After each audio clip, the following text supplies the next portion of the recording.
directly provide services to survivors of sex and labor trafficking, male, female, any age, any economic status, any immigration status. We provide these services to all who have been or who are at severe risk of being trafficked. So we do a lot of outreach to areas to inform people about what trafficking is, and also to work with a lot of professional groups, from physicians and nurses, to substance abuse, to reentry programs, to all kinds of people to do training. So we are here to do that. And on our website, we have a link where you can ask for us to come out and see you and maybe do some strategizing with you about training. Okay, next slide, please. And while she's doing that, oh yeah, know that this is our website, so you can write that down or just get it, already. It's in there. I'll put it up in the chat during our program as well. But we've got lots of free materials for you. So we've done toolkits for community partners, which have general graphics. And let me tell you that if you want to use any of our graphics, because I know how expensive it can be to have graphic design happen, take our name out, put yours in. We want to share everything we've made because it's just too important not to have the word get out there. We did something special for youth and caregivers. We've got a toolkit up there where we talked with parents and talked with people who work with young people, and we've talked to youth themselves to learn what we can say about what older people, adults can do when working with kids, to really have open doors of communication, to be involved with your the youth, the online life of your youth, because of all the trafficking and vulnerability online that's out there, and also to give you real information about how you can both prevent and help if someone has been trafficked. We've got lots of other stuff, and of course, all of our materials are free of charge. I would be remiss if I didn't tell you that. That doesn't mean that you can't make a donation. We don't have a grant that supports all of this work. For example, we have of course some grant funding, but it doesn't cover everything. The only way we're able to do this work is to have support from the community. So I'm going to put that up because we're also getting ready to do some more exciting programming that I'm going to tell you about, and that will also help sustain our work. Okay, Lisa, next slide, please. We did a podcast. We have a podcast. The new episode dropped yesterday. This is with Jamie Rosalind. She is a survivor. She is a brilliant editor, writer, coder, advisor, technical assistance provider. Jamie kind of has been consulting with staff for a number of years. We've really looked to Jamie for help and advice. We are survivor informed and directed in our work, and Jamie has been a mainstay of that. So the podcast that we did with Jamie is out now. So please scan. If you don't know podcast, there's a little purple icon. There it is, right on the right, on your iPhones, and as well as there's Spotify, and you can get this podcast wherever you get yours. Please subscribe, rate, and review it. Okay, next slide, please. This is what I was mentioning. So our big event, our big fundraiser of the year is Imagine Freedom. This year, we are doing it at 621 Gallery, and we're going to be unveiling artwork, a fantastic mural that is going to be a portable mural done by a wonderful artist here locally, that is going to be the focal point of community conversations throughout our area.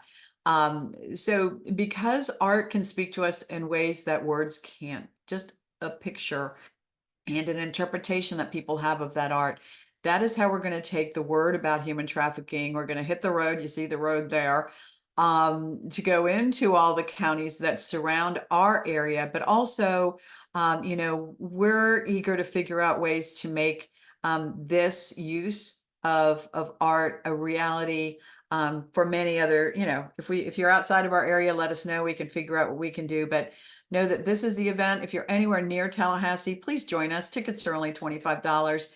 We're also going to focus on having trafficking-free food and drink And we're looking to have our survivor is going to also perform her music. So this will be a great event. I hope you can join us. And if you would like to sponsor, wow, we would really appreciate that as well. Okay, next slide, please.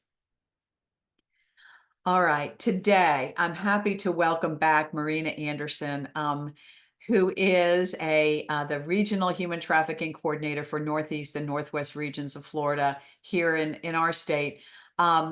Marina's been great. I don't know, how many years have you been doing this? Since 2015? No, I don't know. You're going to tell us when you start. 21 But years, Robin, 21 since years. when? 21 years. 21 years. And in your position as the trafficking coordinator, because you've been here forever Oh, since. yeah. That's been since 2015. Okay, all right. So that's a good long time to be doing this anti-trafficking work. And Marina has, I think, been the person who's done most of these Third Friday trainings on many different topics. You just got her longevity with the agency, but she started her work in 2002 and was a child protective investigator in Duval County. She's a certified trainer in human trafficking and subject matter expert in other things like critical injuries, domestic violence, physical and sexual abuse, as well as human trafficking. She's a trainer for the Sheriff's Association here in Florida and has her bachelor's in criminal justice from UNF in Jacksonville.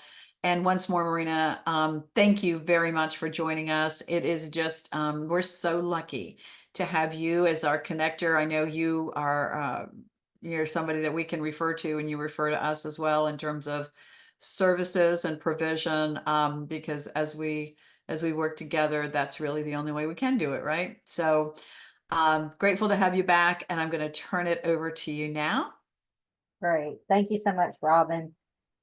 Thank you for all that you do in your organization, and for all of you that are participating in this training. Thank you so much for joining us, and thank you for everything that you do as well. I'm going to go ahead and start the presentation and share my screen here.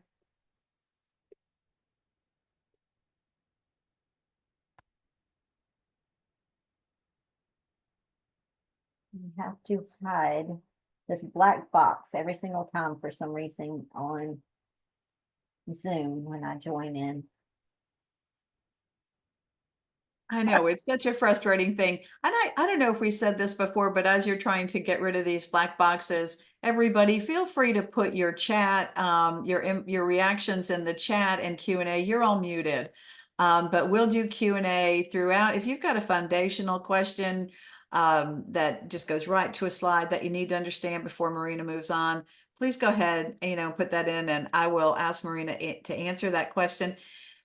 She will save time at the end. So know that I know we always get questions at the end. So know that we're going to stop 10 minutes, 15 minutes early so we can get your questions. But if you have something foundational, go ahead and ask it, and feel free to use the chat as well. Yes, absolutely. So today we're going to be talking about the link between disabilities and human trafficking. We know that traffickers target vulnerabilities, and we know that our persons with disabilities do have higher vulnerabilities that traffickers will often prey upon. And we're seeing this more and more.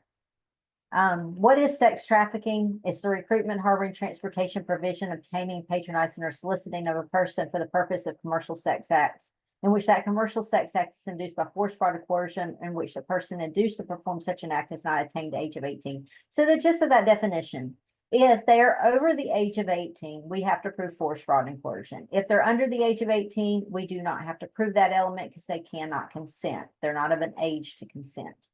But I tell people all the time, really trying to prove that force, fraud, and coercion piece is not that difficult. So, whether it's an adult, whether it's a child, oftentimes traffickers are going to prey again on those vulnerabilities. They're going to tell them if they don't do what they tell them to do, they're going to hurt them. They're going to harm their family, may even hurt, a family pet. We've seen quite a few cases where that was the element that they utilized to keep them doing what they asked them to do. Another means is through substance use or substance vulnerabilities.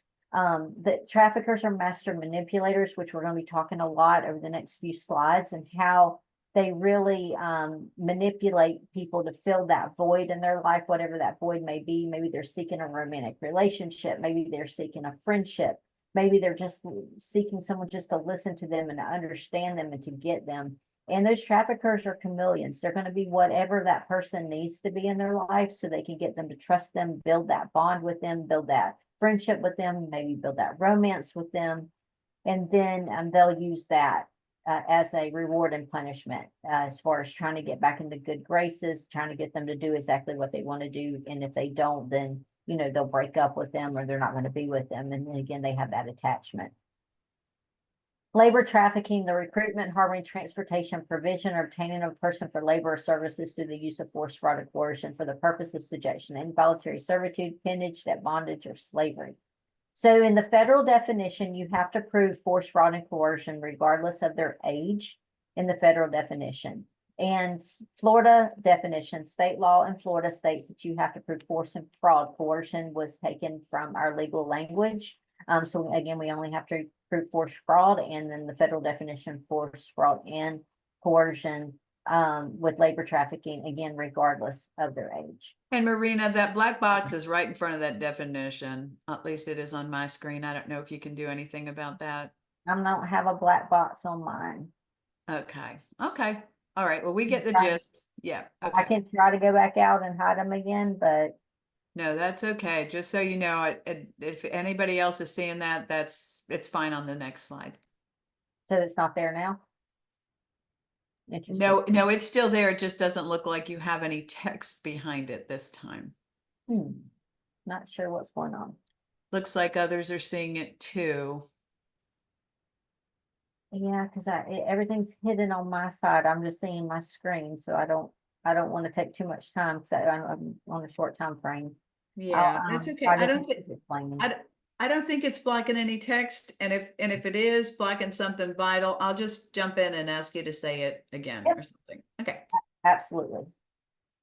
So understanding what is commercial sexual exploitation of a child. So as of October 1 of 2016 in Florida, we removed child prostitution from the legal language. So children cannot be arrested for child prostitution in the state of Florida. It was replaced with commercial sexual exploitation of a child. So it's the use of any person under the age of 18 for sexual purpose in exchange for money, goods, and services, or the promise of money, goods, and services. The promise piece is important because promise is solicitation. So if a child is being solicited, whether it be online or in person, to exchange for some type of sexual act, whether it's pornography, whether it's exchange, a physical sexual act, that's something that we still need to know about, because even though that child may say, no, I'm not doing that, doesn't mean that they're not going to go to that next child and ask the same thing. And a commercial sex act means any sex act on account of anything of value is given to or received by. So that's important. So for instance, when we work sex crimes, when we work a sexual abuse case, maybe it's a child, say that it's a 16-year-old, and that 16-year-old was offered a vape pen to perform the sexual act. That changes it from just a sexual abuse case to now a commercial sexual exploitation, because there was something of value that was given to for that commercial sex act. And maybe it's a smaller child, maybe it's a young child, and they offer them ice cream if they perform the sexual, if they will perform a sexual act on them, they'll take them to go get ice cream, or they'll buy them a cell phone or what have you. That changes it over from just a sexual abuse case to looking at it from a commercial sexual exploitation. Exotic dancing is another issue that we have. It's a gateway. Oftentimes traffickers will try to get people in the dance clubs, whether they're minors or whether they're an adult, because they want to get them to used to taking off their clothes. They want them to get used to dancing. They want them to get used to being sexually seductive. And oftentimes it's a gateway into other things. Pornography is another one. Traffickers will oftentimes start exposing people to pornography, trying to establish that normalcy that, everybody's doing this, it's okay, and we can make lots of money together. You don't have to do anything. All you have to do is take off your clothes, or all you have to do is do this on live webcam, but you don't have to do anything in person. But a lot of times that will develop later on. So other general indicators in identification of labor trafficking. Do they possibly live in groups in the same place where they work and leave those premises infrequently? Live in degraded, unsuitable places such as agricultural, industrial buildings. They're not dressed correctly for work. They're only being given leftovers to eat. They have no access to their earnings. They have no labor contract. They work excessively in long hours. They depend on their employer for a number of services, including work, transportation, and accommodations. They have no choice of those accommodations, and they're unable to move freely. So those are some things that we see with our labor trafficking cases. A lot of times when people think of Department of Children and Families or Child Protective Services, they think of a family unit. They think of an investigation on someone in a caregiver role. In the state of Florida, we investigate all areas of trafficking. It does not have to be on a caregiver. So it could be more pimp controlled or trafficker led trafficking. So there's a third party that's brokering that exchange for that sexual act for that tangible item. It could be money. It could be for other things. They can be any age, any gender, and any background. You also have gang trafficking, and gangs are getting heavily involved in trafficking. They know if they sell drugs, they have to go back for more drugs to sell. They sell guns, they have to go back for more guns to sell, but they can sell that person over and over and over again. So they know that they can make lots of money. Gang trafficking is usually starts with a lot of violence and continues with violence within that trafficking occurrence. They're terrified to talk, so a lot of times it's very difficult to work these cases. As many of you guys know, trafficking victims oftentimes do not trust. It takes a while to build up that trust where they can open up and start talking about what has actually happened to them. They don't see themselves oftentimes as a victim. So that can be difficult as well to work these cases. Familial trafficking, we are seeing an increase in familial trafficking as well. And a lot of that has to do with our opioid issues. And that's across the entire nation that we're seeing this.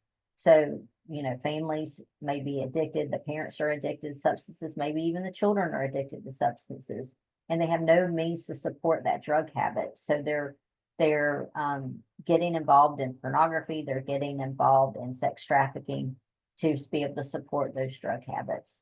And I've, like I said in the beginning of this presentation, I've been working in this space for a long time, and I'm seeing younger and younger where these kiddos are getting involved in substance abuse, and it's deep in substance abuse.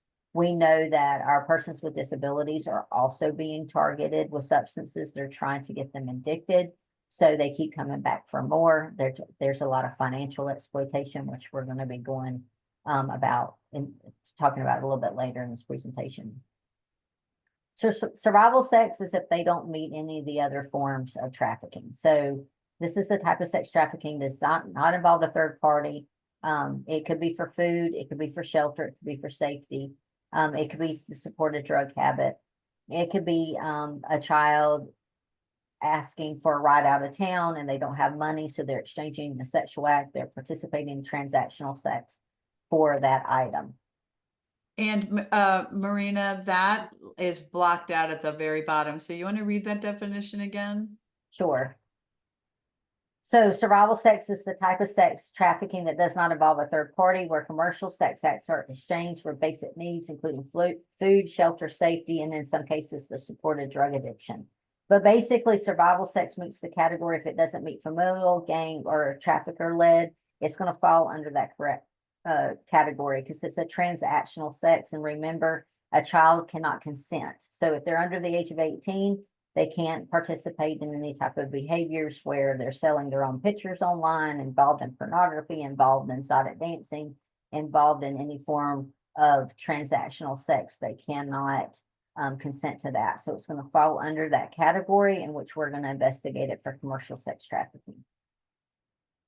So human trafficking is one of the fastest growing criminal industries in the world annually.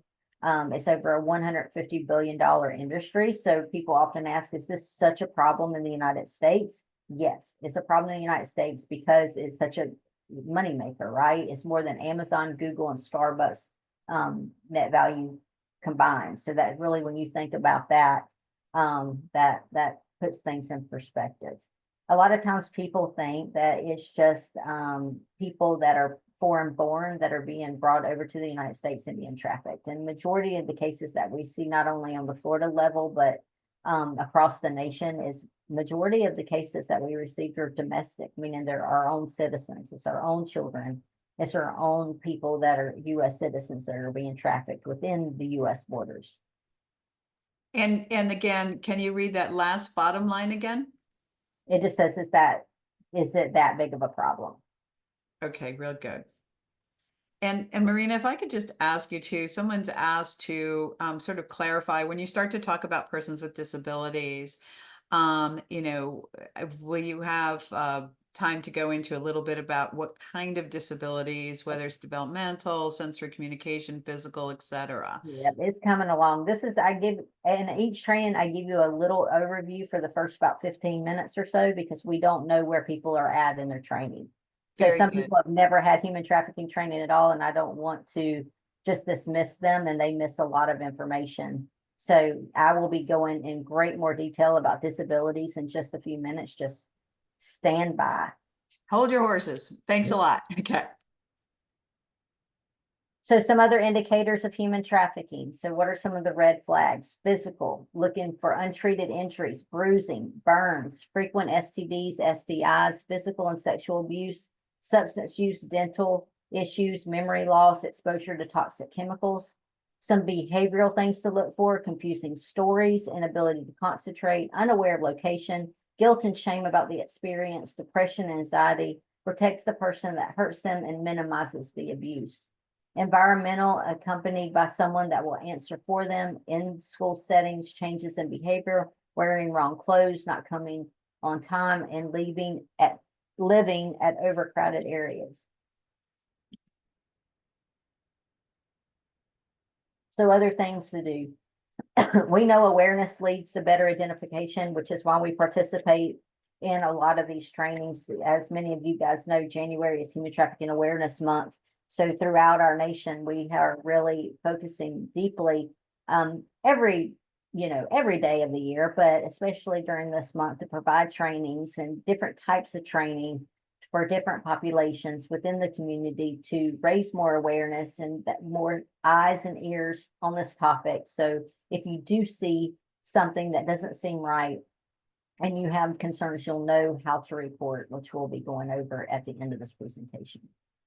Screening, having good screening tools out there, whether you're in a hospital setting, whether you are, in the behavioral health care setting, whether you're social services, law enforcement, to have appropriate screening to determine if, you need to pass that information along and for someone to investigate your concerns. And if you'd read that last bullet again there, sorry. It says others focus specifically on indicators and interview questions related to sex trafficking. Okay.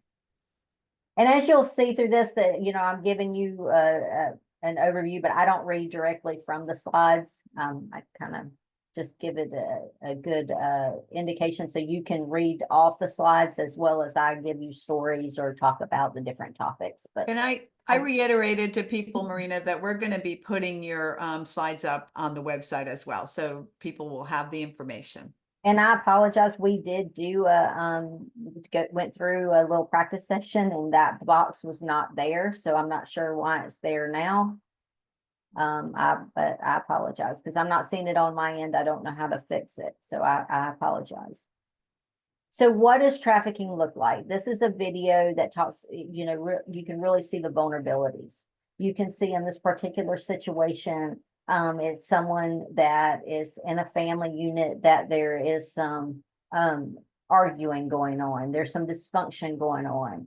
And oftentimes when people run, whether it's really adults or children, they run with very little. They usually don't have a plan. They may not have money. They may not know what their next steps are going to be. So that's a vulnerability in itself. And, this could happen with anyone within the community that run. And we do see children, especially our minor children that have disabilities and they run. And that's a vulnerability of running. It's a vulnerability of having the disability while on the run. I remember I worked a case very closely several years ago with a child that had some intellectual disabilities, and she she ran quite a bit. She had a lot of dysfunction within her family. Her mother was severely addicted. She ended up coming into care. Um, and, she would exchange sexual acts. She would say that it was for $50, but they would give her a $5 bill or they would give her $1, and she had no concept of money. And they really preyed upon that. And it was very disturbing for us. And it was also a very big barrier for us because of her intellectual disability, she was not really scoring where she needed to score as far as her IQ level to be able to successfully complete a service delivery model. So it was really hard to get her in appropriate services because of that IQ level that they were looking for. So we definitely hit roadblocks and barriers with intellectual disabilities, but we doesn't make them any less vulnerable into getting involved in trafficking. And oftentimes they will prey on that intellectual disability and continue to get them deeper and deeper into the life. So we're going to watch this clip and then discuss it. Hey, where you headed? You ladies from around here? Actually, I'm from Florida. Florida? Are we paying you to talk or to drive? My bad.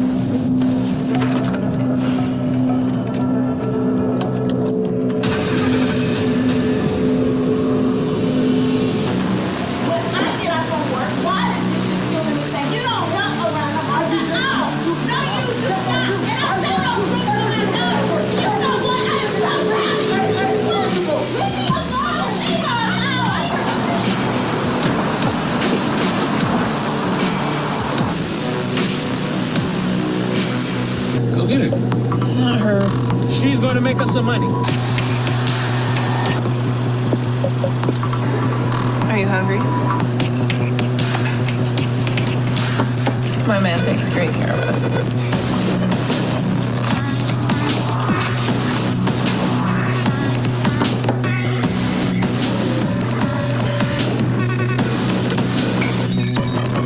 I said, where you been, not what do I think. Answer the question.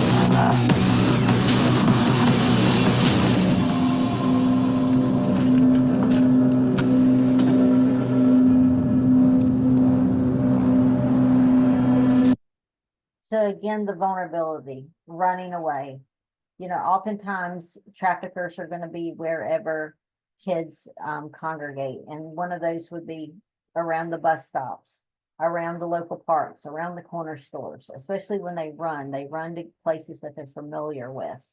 And they're right there waiting to target to see, what do you need? Now there's female traffickers, there's male traffickers. A lot of times the females could be recruiters and it could be a survival technique. It could be that they do not want to continue to having to do sexual act every day, multiple times a day. So, but they don't see a way out. They don't feel like they could just leave because there's threats made against them. If they leave, something bad's going to happen to them or their family.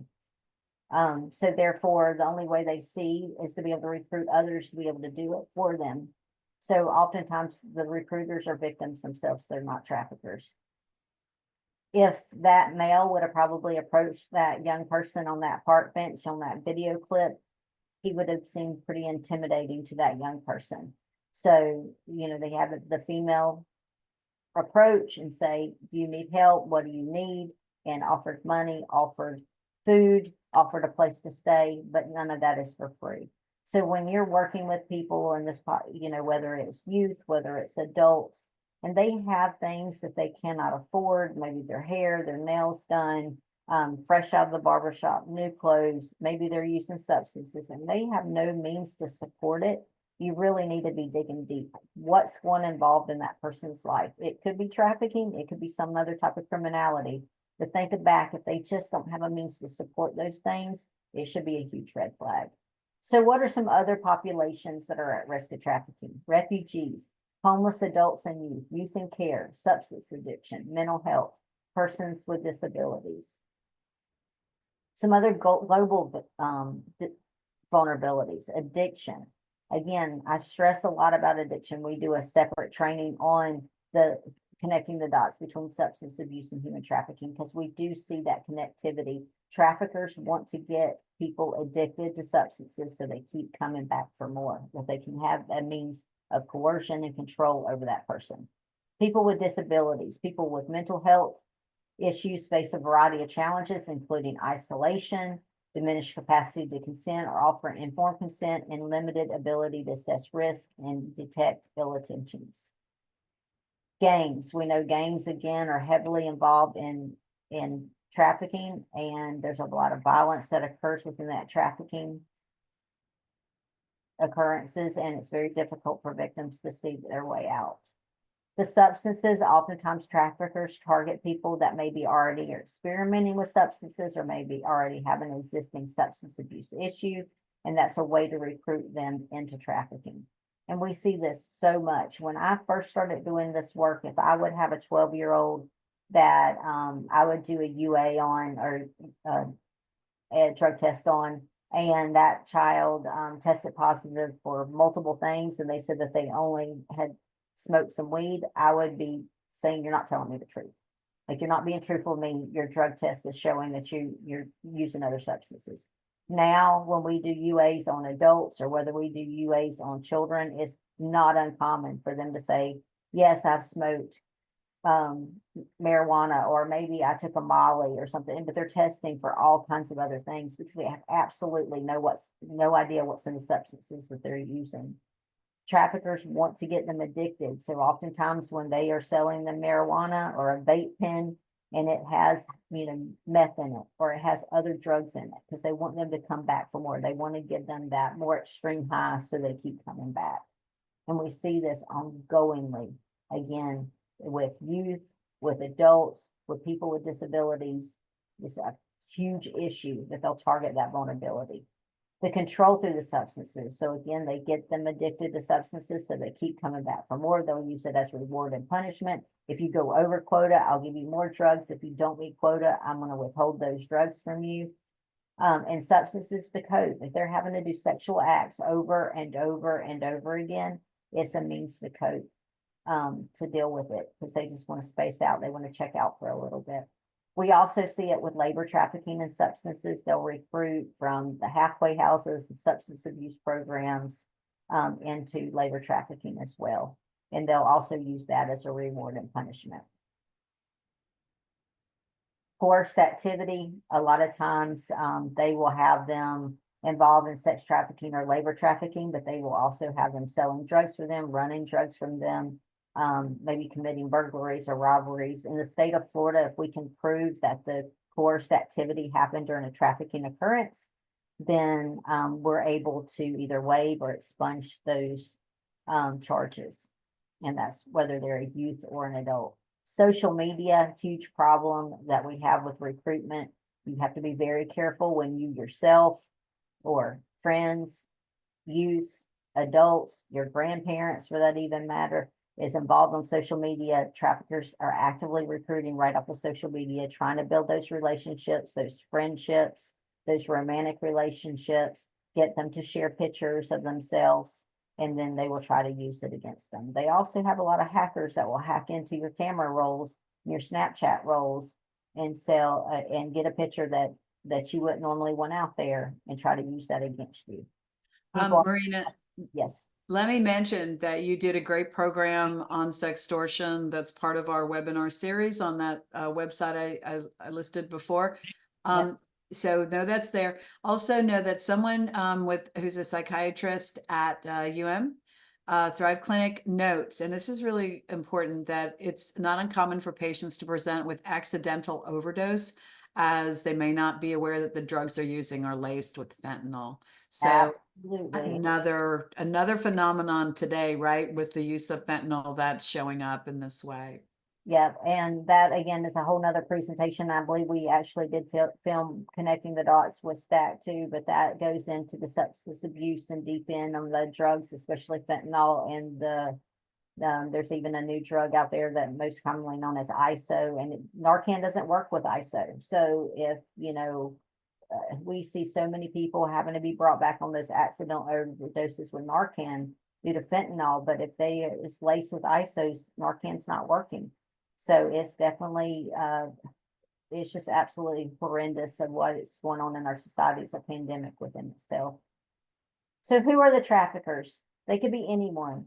They do not fit a stereotype. They can be any social, ethnic, gender, or racial group. They may be involved in local and national level gangs or national criminal organization groups, or may not have no affiliation or specific group at all. They could be your lowest level drug dealer to your highest level billionaire CEO, and you've seen the headlines with those cases as well. 3 common stages of recruitment, and it again, this is across the board. It doesn't matter whether you're a minor, it doesn't matter if you're an adult. It doesn't matter if you're meeting online on social media or gaming systems, or whether you're meeting in person. It's a lure. That less than 1% of cases that we see nationwide has a kidnapping element. Most likely, they're not going to be kidnapped and sold in the sex trade. They're going to be lured off of social media. They're going to be lured off of gaming systems. They're going to be lured from the parks or the malls and promise the world, right? They're again going back to they're going to manipulate and be whoever that person needs them to be. So they may pay special attention to them, give them compliments, give them affection, offer romance, support, parties, drugs, glamour, paying for their nails and their hair, promising increased popularity into a new peer group. So maybe they were going to school in the beginning of the year and didn't have the greatest things, and now they're coming to school with new makeup, new handbags, new designer clothes, a perfume, cologne, things of that nature. And people are going to take notice. Hey, how did you get those items? Oh, come to the party Saturday night, my boy Jimmy will hook you up. Or come over to my house on Friday night and let's get on live webcam and let's make some money.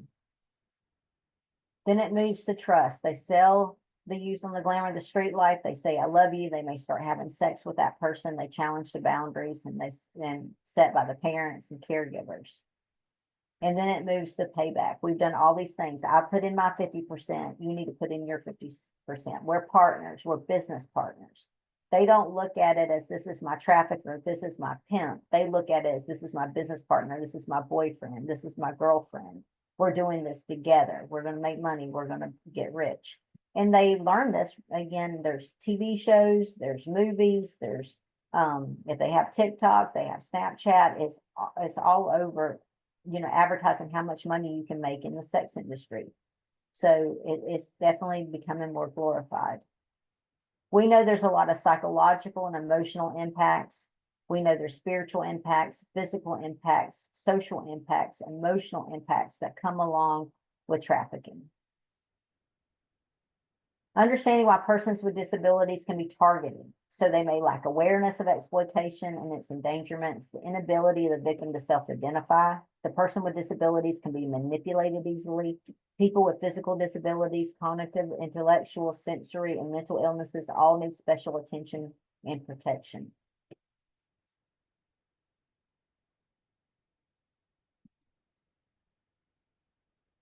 People with disabilities often rely on others to meet their basic needs. So sometimes that can get confusing when it comes to touching or unwanted touch.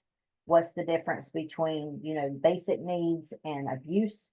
People with disabilities may lead isolated lives and crave friendship and human connection. Because of this need, they may be persuaded to perform sexual acts if they're promised friendship, money as a reward. We had a local case just about 6 months ago where we had an assistant living home, and they the people that were residing in that home had Down syndrome, and they craved that interaction of other humans, right? They wanted friendship, they wanted that connectivity, and these traffickers were targeting them, telling them that they would do these sexual acts, if they would do these things for them, then they would come by every day and that they would be their friend. And that was their way that led them into trafficking. It's just promising friendship. Because of that level of touching that accompanies intimate care and medical procedures, people with disabilities can become desensitized to touch and may not be unsure whether they have the right to object or to report unwanted touch, sexual abuse, or sexual acts. People with disabilities may not be believed if they report abuse and violence, maybe based on their disability. Maybe sometimes they have a hard time distinguishing between reality and fictional. Task forces have to promote awareness of trends when training service providers, police, fire rescue departments, prosecutors, and judges. And we include many of these slides in every training that we do. I just did a hospital training yesterday, and we really focus on persons with disabilities for the past 3 months, I've been training some of the fire departments and rescue departments to be able to recognize the signs of trafficking occurring, and we really promote when they're working with people with disabilities to be focusing on this topic because it's becoming such a problem. And matter of fact, several of the rescue units have said that they have actually seen it. So that was something that, brought to the light. We need to continue to do these trainings amongst many professions. So a mindset of a victim, they may believe no one can help them. They may feel very isolated, disoriented. They may be suffering from PTSD.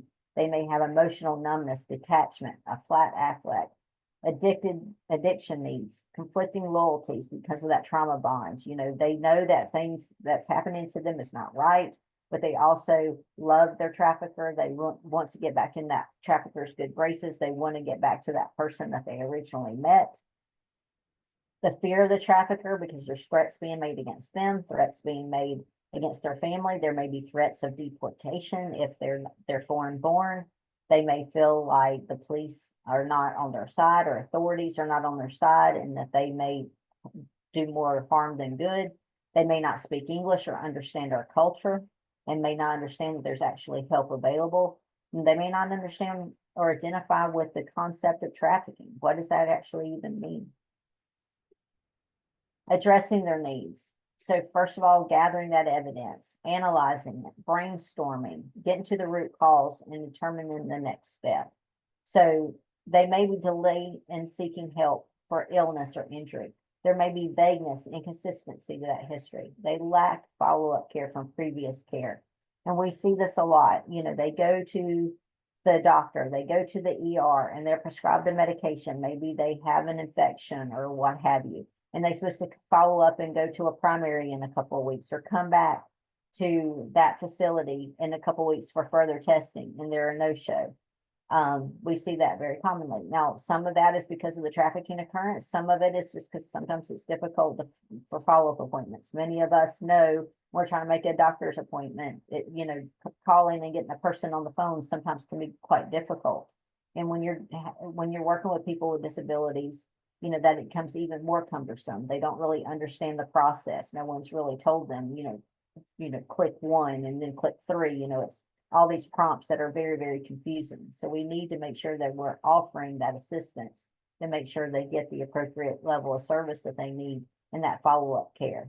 Hospital hopping. They may have different names. They may have multiple fake IDs. Fake IDs are very very easy to get on the internet. For about $30, you can send a picture of yourself. They'll transpose it to the background of whichever state that you're trying to get that ID in, and they will send it back to you. It can be horizontal, vertical, depending on what state it's in. It scans, meaning they go to any bar, any club, and it scans that they can get in. So it's very easy for people to get fake IDs, and oftentimes they're using multiple IDs as they're going to different hospitals or what have you. They may coach on the cover story. They may be saying they're a student or a tourist or they're just visiting and unable to provide an address. They appear younger than their stated age. They may be younger than 18, but coach to say that they're 18 or 21 or 23 years old. The child or adolescent traveling with an older companion who's not their guardian.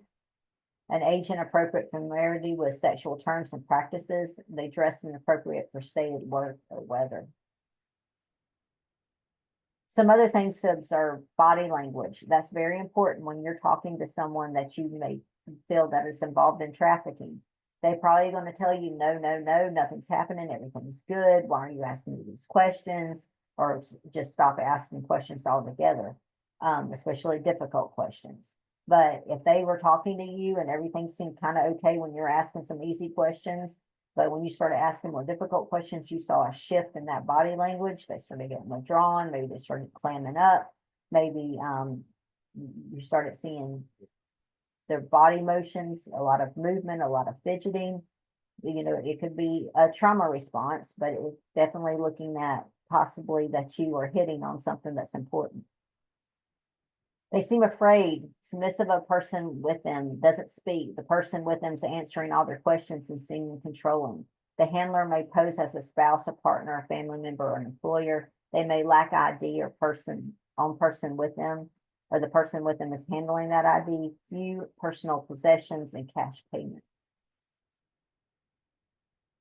Some other physical signs to look for. Injury does not match the history.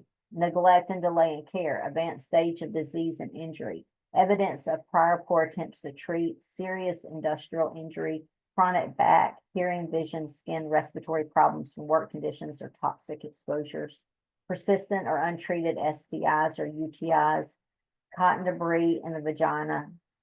This is something that unfortunately we see quite often. Oftentimes when people are involved in sex trafficking, the traffickers will have them put cotton in their vaginal canals where they will stop menstruating. And unfortunately, sometimes that cotton gets lodged and they have to go to the hospitals, to the ERs, to be able to be treated. And they can cause infections and toxic exposure and all kinds of things. So that's something that we see quite often. Neck and jaw problems from oral sex, repeated abortions, miscarriages, or prenatal care. Dizziness, headaches, memory loss from traumatic brain injury, concussions, chronic pain syndrome, poor detention, weight loss, malnourishment, children's stunted growth, unexpected diseases such as diabetes or hypertension, evidence of inflicted injury, multiple old and new, bruising, scarring, burns, marks, broken bones, branding or tattooing to showing ownership and they refuse to talk about it or explain the tattooing or the branding, complications from attempted and induced abortion, and vaginal and anal trauma. Some other mental and emotional signs you may see: depression, hopelessness, suicidal, anxiety, panic attacks, PTSD, disoriented or confused, maybe purposely moved from city to city and state to state, and they have no idea where they currently are. Again, that addiction piece, that forced drugs to maintain control or using drugs as a coping mechanism. So let's talk a little bit about independent living and how youth may be vulnerable. I see quite a few people on here that work in the social services space. So we know that, our kids that are in care that is a vulnerability that could place them at higher risk. Kids that are in extended foster care, kids that are in PEST or post-secondary education support services, kids that are in aftercare services, or young people. Extended foster care, this is in Florida in 2013, a law was passed in Florida allowing youth who would normally age out of licensed care at age of 18 to opt to stay in until 21. It could be with 22 with documented disability while finishing school or gaining work skills and experience. So how can you qualify for extended foster care? If you're participating in qualified activities, you're attending high school, you're working on your GED, you're enrolled in college or a vocational program, you're employed at least 80 hours per month, or participating in a program designed to promote or eliminate barriers to employment. You have a diagnosed and documented disability that would prevent you from participating in other activities listed above. To stay in the program, you must meet with your caseworker each month. You must continue to participate in at least one of the activities listed to the left and attend court reviews every 6 months. Typically, this program is used as a bridge from EFC or PES. Aftercare requires a plan to include specific activities for the young adult in order to make a successful transition. So those services, you need mentoring, tutoring, mental health, substance abuse counseling, parenting, job and career skills training, and temporary financial assistance for your necessities. So it's actually an excellent program for, we strongly encourage our kiddos that are in care to extend, to give them that extra layer of support. I mean, I think back when, you were 17, 18 years old, or, 19, 20, 21 years old even, as a very young adult, the big world was, confusing to navigate, whether you're trying to enroll in college or get in a vocational program or just getting a job, maybe getting that first apartment or housing. It can be very troublesome, and without a lack of family support and guidance, it can be very difficult to do it on your own. So we strongly encourage for our kids in care to extend so they can continue to get that continued support. and to 21, 22 years of age. So some other criteria depending on certain statutory conditions, eligible youth may receive a monthly financial payment of $1,256, and this may include applicable education and training voucher. The financial award is to secure housing, utilities, assistance with cost of living while attending a Florida Bright Futures eligible post-secondary education. So you could be turning 18 while in the legal custody of the department, and you have spent a total of at least 6 months in licensed out-of-home care before turning 18, or you're at least 18 and you were adopted after the age of 16 from foster care and placed with a court-approved dependency guardian after spending at least 6 months in licensed care within the 12 months immediately preceding such your placement of adoption, and you have earned a standard high school diploma or of its equivalent. Now, I'd like to remind, this is Florida. So I know many of you are not in Florida, and I would definitely seek out your CPS or Child Protection Services in your local area to see what they have to offer for your extended foster care. And if they don't, then it's something maybe you could look at advocating for, because this definitely helps kiddos that are extending, especially kids with documented disabilities. And if the school you're not attending is not eligible for Bright Futures, you're not eligible for PES. However, you may be eligible to receive ETV funding and to assist with further education as well. And that ETV grant funds are limited, therefore financial assistance will be administered on a first come and first basis. So aftercare services for youth that were in foster care. Because the Florida's child welfare system is compromised, the CBCs is the lead agency that combines the outsourcing of foster care and independent living. Again, that is here in Florida. There's aftercare service requirements as well in Florida.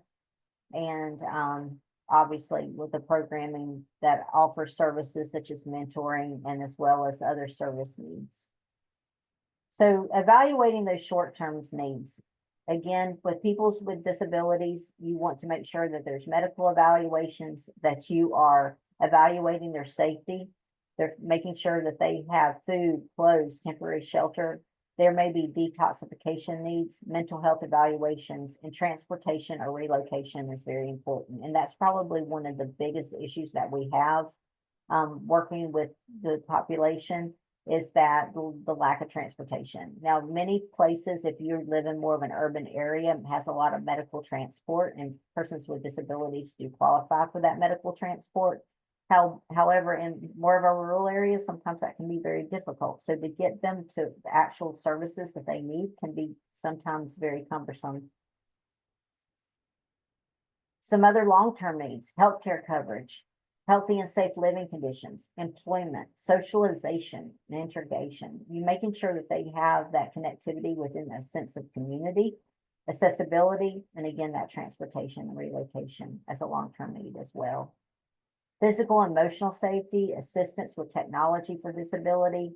You know, even if they may qualify, they may not know how to get in touch with the right people, or what type of paperwork that needs to be completed to be able to get assistance. It can be very difficult. I have one of my best friends that is dealing with this right now with her child, and you know, she's a pretty well-educated person, and the amount of paperwork that's coming along with filing for a lot of this disability needs is just so stressful on her family and on her, and being denied multiple times and having to come back, and maybe it was just because one thing she didn't fill out. So it can be quite cumbersome. So making sure that there's good case management that's involved that can assist with filling out that necessary paperwork that can get them the services that they need and the technology that they may need to support them. Marina, Yes. can I ask you real quick? When it comes to getting assistance in communities with that kind of case management, where do people go? Is this something they go to legal services for? Is this something within the department, or what kind of organizations can help? Yeah, so I think it also depends on where you are. So we have a lot of people in Florida, but we have a lot of people outside of Florida. So here in Florida, we have Hope Florida, and Hope Florida does a really good job kind of being that liaison to assist on whatever that need may be. So they do a great job getting in contact with your local providers that can assist with case management or other service needs. And our APD as well. And I know there's several people on here from APD, and they do an amazing job in assisting with those needs as well.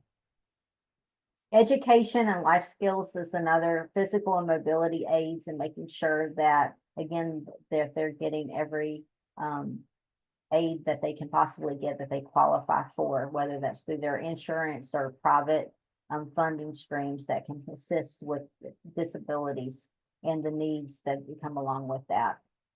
So investigative tips when interviewing a person with disability. We strongly encourage forensic interviewing or subject matter experts that specialize in working with disabilities to conduct the interview for law enforcement. So when I do law enforcement trainings, and we just went over this when we created the law enforcement, we updated the law enforcement training here in Florida, and that was something that we stressed. If they have someone that obviously is a minor, normally they're utilizing forensic interviewers or subject matter experts to do the interview. However, it can be, an adult with a disability, and especially intellectual disabilities, where you may need to tap into forensic interviewers instead of having law enforcement do those interviews. So forensic interviewers are going to do it, come at approach of being non-leading. They're very victim sensitive. They're neutral. They're developmentally appropriate when interviewing, and they can be critical in the stability of that victim that's through that criminal case. They accommodate for unique needs when working with a victim with disabilities. They speak directly to the victim, utilizing simple language that's not filled with organizational jargon, because sometimes it can get very confusing. So they want to make sure that they're communicating with them on not just their age, but what is their actual developmental age. So when to call the Department of Children and Families to investigate. Vulnerable adults, meaning any person 18 years of age or older whose ability to perform their normal activity of daily living to provide for his or her own care or protection is impaired due to mental, emotional, sensory, long-term physical or developmental disability, dysfunction or brain damage, and infirmities of aging. So we are actively working on adding a human trafficking maltreatment code to our Department of Children and Families maltreatment.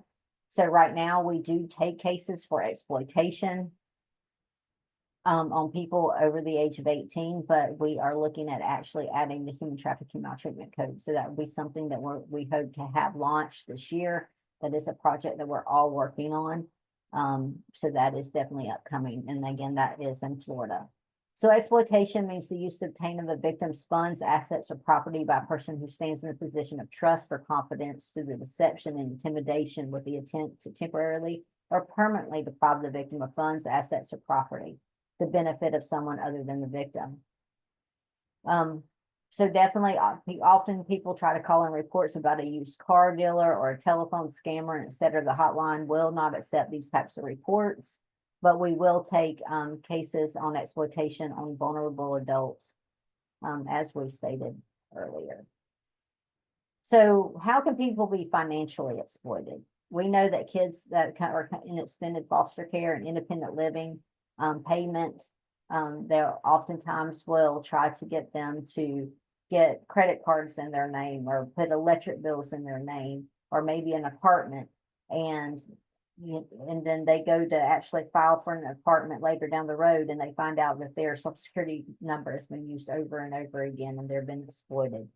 Their EBT, selling the EBT cards, or trying to scam them for their money off their EBT cards. Applying for loans, applying for credit cards, or cable and the electric bills. That is so common.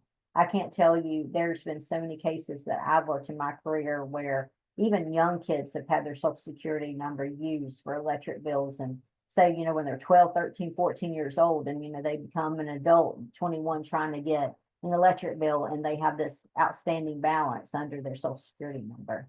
So it's pretty rampant that people utilize that. Applying for housing, coercing a person to sign over their financial power of attorney, taking a pension or SSI payment or other benefits away from someone.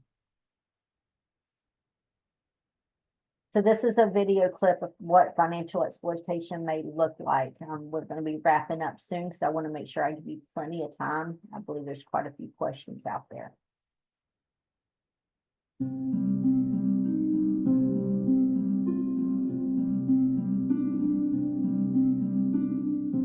If you are older and have a disability, you may receive money or a check each month to help pay for your care or expenses. Sometimes you will hear people call this Social Security or disability benefits. This money is yours and should never be taken from you for someone else to use. As people get older, involving the help of others in money matters is common. Many seniors may ask their children, grandchildren, caregivers, or others for assistance with handling their money. But family members, caregivers, neighbors, and even professionals can cross the line into financial abuse, which means they will use your money for themselves. If you are a child, teen, or older adult with an intellectual disability, you are at risk to have your money taken from you by a bad person. When this happens, it can often be a relative, caregiver, or another person you are familiar with. These bad people may trick you, threaten you, or try to control you to take your disability money for their own benefit. It can happen at home, in a group home, or at a nursing home. While some instances occur as deception or false pretenses, it isn't uncommon for abuse to include threats and harassment. You may rely on the abuser or bad person for daily care and basic needs, and may experience shame and are afraid of retaliation. It's very important to be on the lookout for warning signs that someone could be in trouble of financial exploitation. Here are some tips to keep your money and benefits safe from these bad people. Never let anyone stop you from seeing or talking to friends or family to get access to your money. Never let anyone you know or love make you feel guilty because you can't afford to help them. Never give anyone, even your children or parents, access to your credit card, checkbook, or any financial accounts if you don't believe they are looking out for what's best for you. Never let anyone who uses fear of physical or mental abuse persuade you to give them access to your money. Never give in to anyone that threatens to take away your medication, food, daily care, or fun activities to gain access to your money. Someone who acts this way is a bad person. If you ever think someone might be doing any of these things to you, talk to a trusted person before you feel overwhelmed and trapped.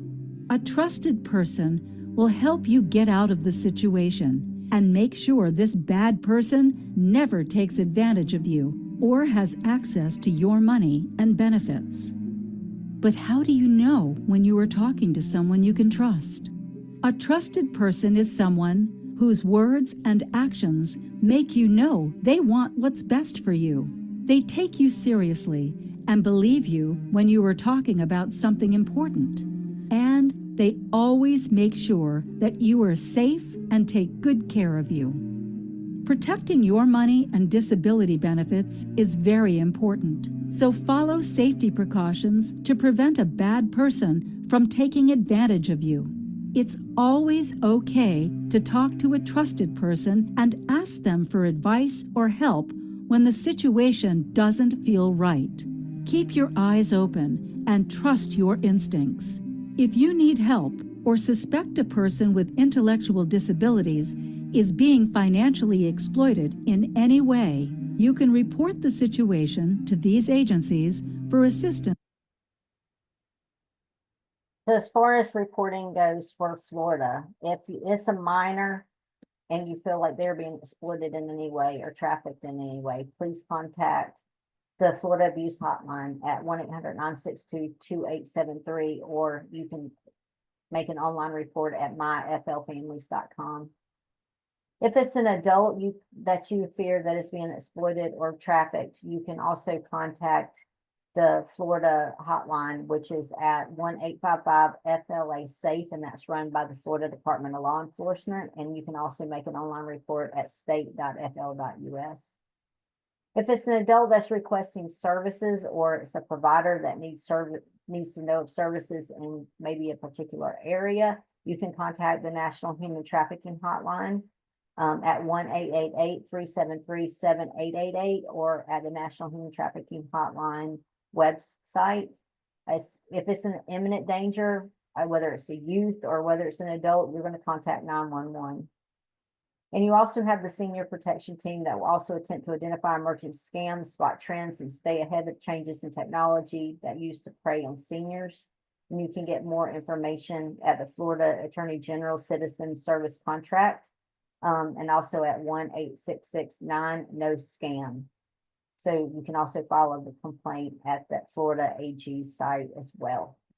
And that's for the senior protection team here in Florida. So again, my name is Marina Anderson. I'm the Regional Human Trafficking Prevention Coordinator here in Northeast and Northwest Florida. So I would like to take an opportunity to open it up for any questions and concerns, and to continue this conversation. This was just to highlight some of the things that we're seeing on the local area, but we would love to hear from you and what you're seeing and what concerns that you may have when working with persons with disabilities. Thank you, Marina. That was, as usual and as always, filled with great information and insight. So I'd like to tee us off with some questions that came through during the presentation. Now, earlier, I think Adrian asked about the types of disabilities that that people might have where traffickers might target them. And so from what you said, I gathered that it could be any kind of disabilities, as well as, and this is what we heard last January. We had a couple of people presenting on this, that disabilities might occur as a result of someone having been trafficked. There could be, other like neurological disabilities or and the like. So it can be an issue before, during, and after someone being trafficked, right? 100%. And we see that all the time, with TBIs, so you see it with mental health, with PTSD, again, with that substance addiction, as could be related to the trafficking itself. And then again, they also target people that already have pre-existing, and it could be a physical disability, intellectual, developmental. It's really all across the board. It's very unfortunate. We've had people that were targeted in the hearing impaired community, and there was a whole ring of situations that was going on with that particular case. You just name it, pretty much it's happened. And we need everyone's eyes and ears to really be paying attention, because oftentimes everyone's so focused on what's actually happened on the disability and on getting those type of services and getting the technological advances, and all that's great, and those are services that they need, but sometimes it's overlooked. Mm-hmm. And really, regardless of age, right? Very young, very old. And just on a personal note, kudos to the department for including a maltreatment code or working to get that in for adults who are labor trafficked, because we certainly have seen across the country. The Kosminski case is the big one, but that was the case in Kansas, I believe, where adult men who had developmental disabilities were sexually abused and trafficked, sex trafficked, as well as labor trafficked. So, yeah, that's a reality that it's definitely important to keep going there. Someone asked too, when you were talking about ISO, there was some questions about that, including what helps with overdoses of ISO, and is it synthetic fentanyl? I put in a link from the DEA, everybody, about what ISO is and how absolutely freaking dangerous it is. And then someone weighed in on if it's an opiate, you can use Narcan. So what do you know about it? Does anybody have any more information? Marina, can you talk to us a What little we've bit been about that? told when we were continuing to to see this. It's just starting to get kind of more in our area. It started more in the Midwestern states. It's the first that populated in the United States. So it is an opioid. It's a synthetic opioid. Narcan probably would work if they could get the proper dosing. But as you know, Narcan is dosed in spray, and they've hit them 5, 6, 7 times, and of course within that in itself can cause some issues if you're using too much of Narcan. But what they found in the medical community is that they just don't know how to dose it with the appropriate level of Narcan, and that's why it hasn't worked. So on the times that they have tried to use it on an OD, it has not, and unfortunately that person has passed. So that's what we're being told within the medical community. Okay, if it's emerging too in Florida, then it's time for us to kind of get smart about what's happening. It sounds like it's going to be evolving on those issues then, like dosing and just trying to figure that out if it's headed our way. Someone asked to the group if there's a Narcan policy for group homes. Do you know of any such thing? I'm not aware of any Narcan policy within the group home itself when it comes to traditional group homes. Now, when you're talking about substance abuse homes, then yes, that they would have access to that. But just a traditional group home, whether it's for an adult, APD home, and some of our APD folks may want to chime in, but I'm not aware of any type of Narcan policy within those homes or as either of the Department of Children and Families homes that we license. Okay, great. Yeah, so if anybody knows of one, just go ahead and put that information in the chat. Much appreciated on that. Someone has asked about, is anyone aware of a valid screening tool for persons with developmental delays? That might be an APD question again, maybe? A human trafficking screening tool? It doesn't say. It says valid screening tool for persons with developmental disabilities. This is Jean.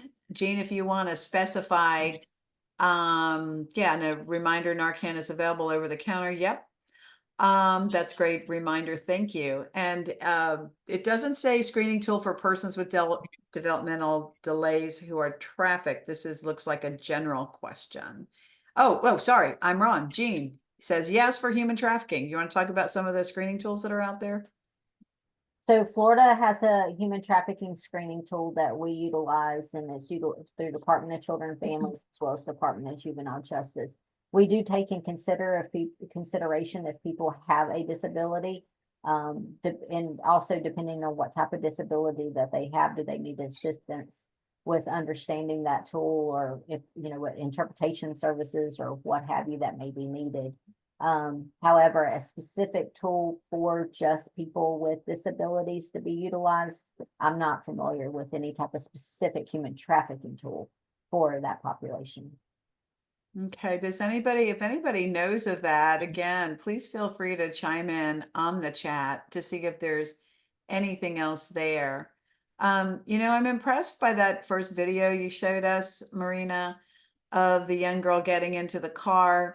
When you look at kids running away, it's just such a common scenario to see, and then to see this sort of intersection of could be maybe that young girl had a developmental disability, maybe not, but just to see the kind of the overlap of all of these issues and how everybody, no matter what your field is, you've got to know about the trafficking aspect, but also all of these other pieces. So we have West Coast Children's Clinic has a screening tool for children, and that is, you can reach out to them at screening@westcoastcc.org. Thank you, Caroline. Greg. Appreciate that very much.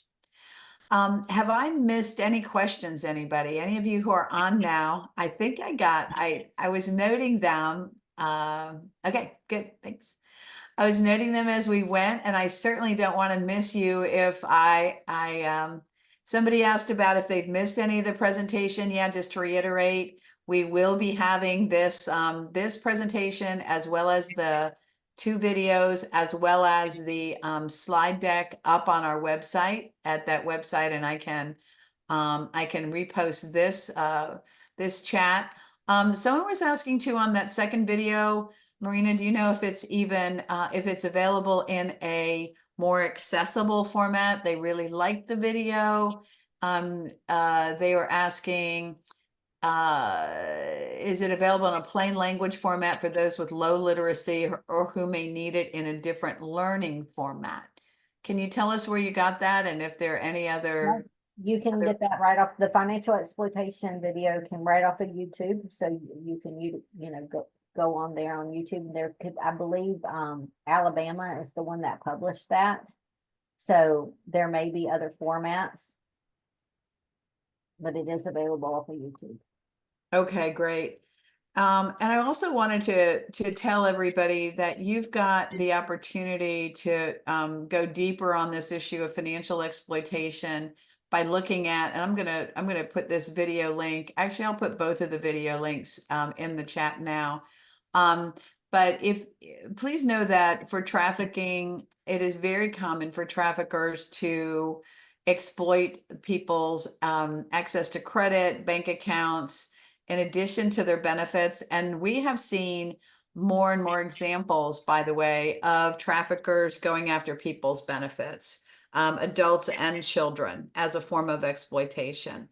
So know that financial sector is a place, if you're doing any of this work in community and you don't have, your local bank and others focused on this issue, please make sure that they do. And we've got really excellent resources at Stack. I've done training for our Capital City Bank that actually facilitated them working with FDLE to get a money laundering investigation started with our local money laundering task force after that teller learned how to spot it. So know that that's there.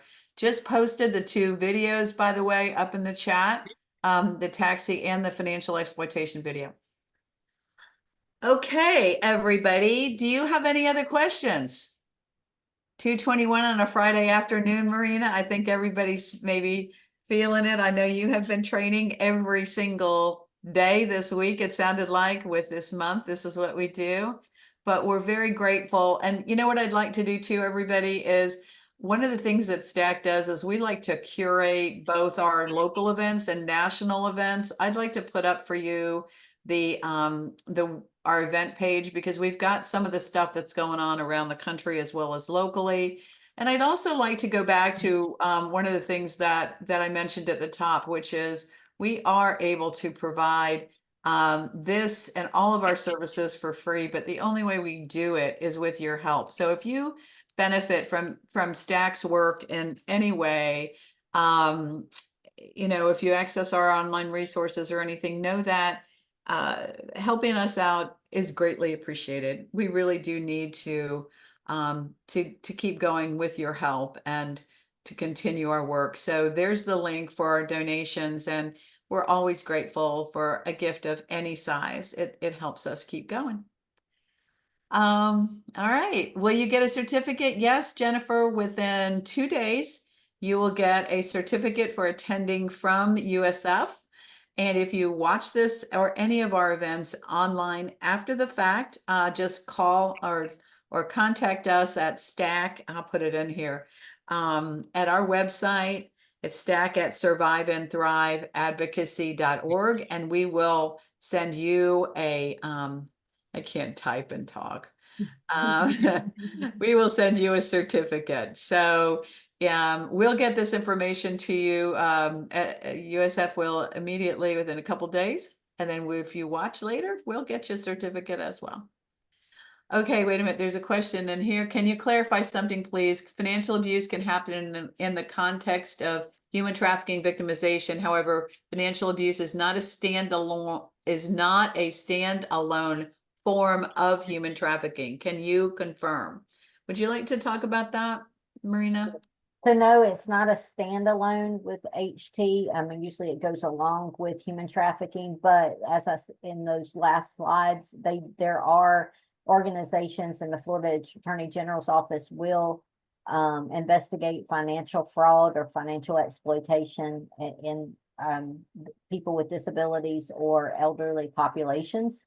We also have we do financial investigations also if it's kids that are in extended foster care that are being defrauded from EBT and things of that nature, as well other people within the Florida community or nationwide as well that participate in any type of financial assistance programs and that are being frauded or scammed. There's organizations out there that investigate that as well. But as far as it being a standalone when it comes to the human trafficking maltreatment, it's not. It's a tactic. It's a tactic that a trafficker will use to control. And I might add too, if someone has been financially exploited afterwards, if their credit has been shot, if they've been that they have checking accounts opened or whatever, that can have long-term implications. And there is a federal law now in place to help credit trafficking survivors' credit be restored. So know that there's hope if that has happened to anybody that you might be working with, that there is a way to regain sort of financial footing out there in the world. We see that in terms of our work with survivors, as that's one of the things that makes going to the next step after they've left a trafficking situation be a problem, because as you know, if you have bad credit, that can affect your job opportunities. It can not just you're getting another credit card or paying a higher interest rate, it affects your whole life. So we really want to see that kind of help getting to survivors after there's been this kind of aspect of a trafficker's exploitation. Yeah. Okay. All right. Well, I think we're there. 2:26. Let me do a thank you again to Marina. Thank you. You are wonderful knowing, and we appreciate you. And I hope we're going to do another one with you before the end of 2024. We'll have to figure out. Anybody got topics? Always let us know. Let me also tell you right now, our third Friday webinar for February 16th. Will feature human trafficking in the school system. So I don't think I do a training one time. Same with you probably, Marina, where somebody doesn't say what's going on in the schools. So Professor Paulo Anino and the FSU Law School, his colleagues at the law school will be presenting on human trafficking in the schools. We'll be putting that up soon. Go to STAC's website at surviveandthriveadvocacy.org to sign up for our newsletters and information so you stay on top of all of these programs, and we'll be getting you that information. But same time, February 16th, 1 p.m., human trafficking in the schools. Okay. All right. With that, thank you, Lisa, just in time training. Thank you, Marina. And thank all of you so much for what you do and for taking your time this Friday afternoon to be with us. Have a good weekend, all. Thank you, everyone. Bye. Bye.